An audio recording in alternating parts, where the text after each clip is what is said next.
دوسرے کو اپنا دوست نہیں بناتا، بلکہ اسرائیل اپنے دوست کو اسرائیلی بناتا ہے، وہ اپنے ساتھ والے کو جیوش بناتا ہے۔ جس طرح کہ انہوں نے ڈونلڈ ٹرمپ کو اور امریکن لوگوں کو کرسچن زائنسٹ بنایا ہے، اسی طرح یہ مسلمانوں کو بھی مسلم زائنسٹ بنائیں گے آنے والے وقت میں۔ امریکن جیوش کانگریس نیوز کے اس رپورٹ کو دیکھیں، یہ بہت زیادہ شاکنگ ہے۔ اس رپورٹ کے مطابق آذربائیجان کے گورنمنٹ نے آذربائیجان کے سکولز کے کورس میں، اس کے کریکولم میں یہودیوں کے عبادات بھی شامل کی ہیں، ان کے عبادات کیا ہوتے ہیں، ان کا طریقہ کیا ہوتا ہے، ان کی امپارٹنس کیا ہے، اور ساتھ میں جو جیوش ریچولز ہے، رسومات ہیں، ان کو بھی اپنے ایجوکیشن کا ایک حصہ بنایا ہے۔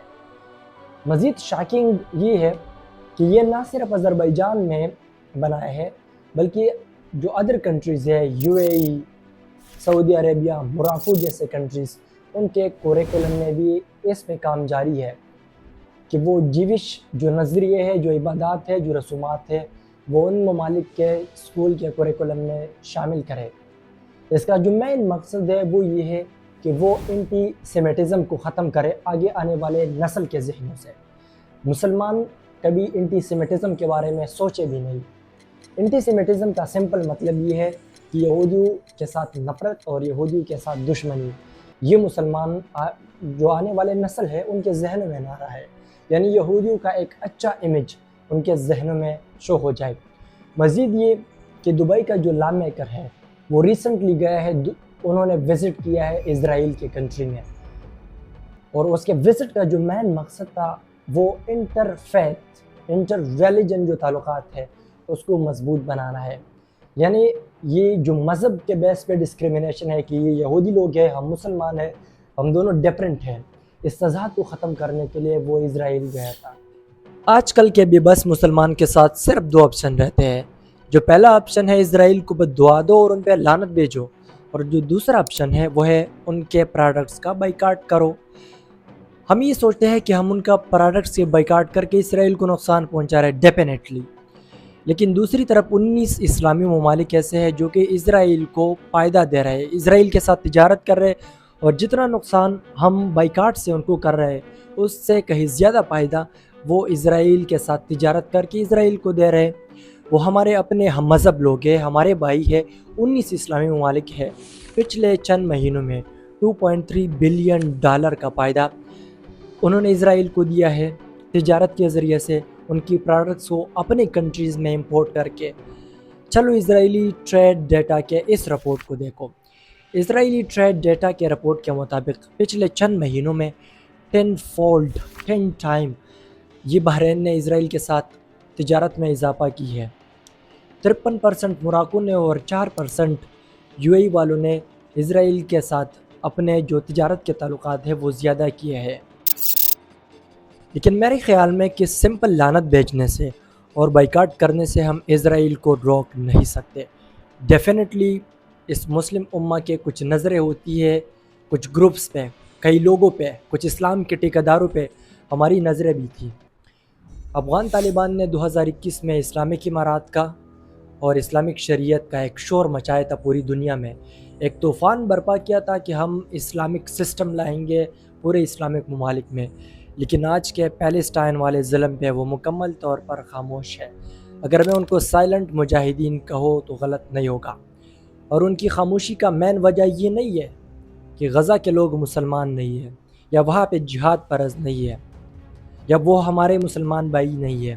ان کی خاموشی کا مین وجہ ان کے دوست ناراض ہوتے ہیں، ان کا دوست امریکہ اس کی وجہ سے ناراض ہوگا۔ اسی طرح کے ایک اور اسلامک ٹھیکیدار سعودی عربیہ کا کنگ سلمان، پرنس سلمان نے تو اوپنلی کہا ہے کہ اسرائیل کے ساتھ کچھ بیسک ایشو ہے، وہ پیلسٹائن والے، اگر وہ سالو ہو جائے تو ان کے ساتھ تو ہم تعلقات نارملائز کریں گے۔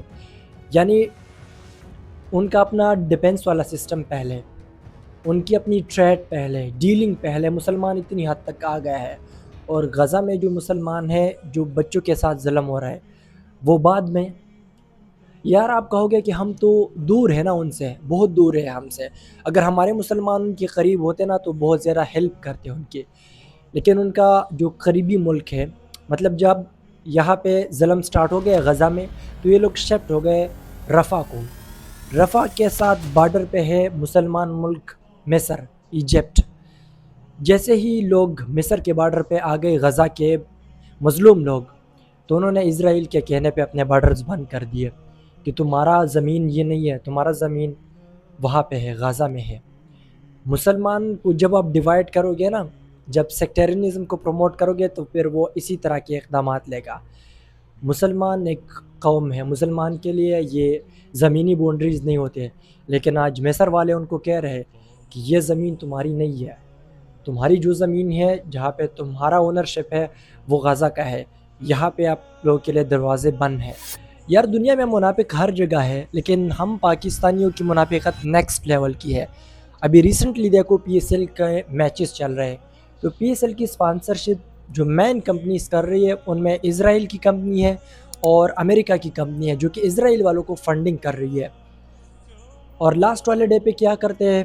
لاسٹ والے ڈے پہ اسٹیڈیم میں پیلسٹائن کے جھنڈے لہراؤ گے، انہی کے اسپانسرشپ کے پیسے کھا کے ان سے PSL کو چلا کے پھر لاسٹ والے ڈے پہ جھنڈے لہراؤ، لبیک یا اقصی کے نعرے لگاؤ۔ یہ بھی صرف اپنے ویوز کے لیے کرتے ہیں اور سوشل میڈیا پہ اٹینشن گریب کرنے کے لیے کرتے ہیں۔ لیکن چلو یار ان لوگوں سے ایکسپیکٹیشن نہیں رکھتے، دیکھتے ہیں اپنے پولیٹیکل پارٹیز کو کہ وہ کیا کرتے ہیں۔ ہمارے سیاسی جتنے بھی جماعتیں ہیں ان میں اکثر ایسے آتے ہیں اللہ ماشاء اللہ کہ وہ جذباتی تقریریں کرتے ہیں، جذباتی بیانات کرتے ہیں، عوام کو بے وقوف بناتے ہیں، کوئی ایکشن نہیں ہے، کوئی پلان نہیں ہے، جلسہ کر دیا پھر خاموش ہو گئے اور کہتے ہیں کہ اس جلسے سے پیلسٹائن کے مظلوم لوگوں کو تو تقویت ملے گی۔ ارے کیا تقویت ان کو ملے گی؟ وہاں پہ ان کے لیے پانی نہیں ہے، تم نے کیا پریکٹیکل ان کے لیے کیا ہے؟ صرف جلسے سے ان کو تقویت دے رہے ہو۔ یہ جلسہ صرف عوام کو بیوقوف بنانے کے لیے، صرف عوام کو سپریس کرنے کے لیے، ان کی جذبات کو ڈائیورٹ کرنے کے لیے کرتے ہیں۔ اللہ ماشاء اللہ ہے جو کہ فنڈ بھی دیتے ہیں، جو کہ بائیکاٹ بھی کرتے ہیں، جو سنسر ہے اس کیس میں، لیکن میجارٹی پولیٹیکل پارٹیاز اس طرح کرتی ہے ہمارے پاکستان میں۔ اب لاسٹ میں آپ لوگوں سے ایک ریکویسٹ ہے کہ کیا سجیشن دینا چاہتے ہو، کیا سلوشن ہے اس مسئلے کا، وہ میرے ساتھ اپنی رائے کمنٹ سیکشن میں شیئر کریں۔ تھینک یو سو مچ، جزاک اللہ، اللہ حافظ۔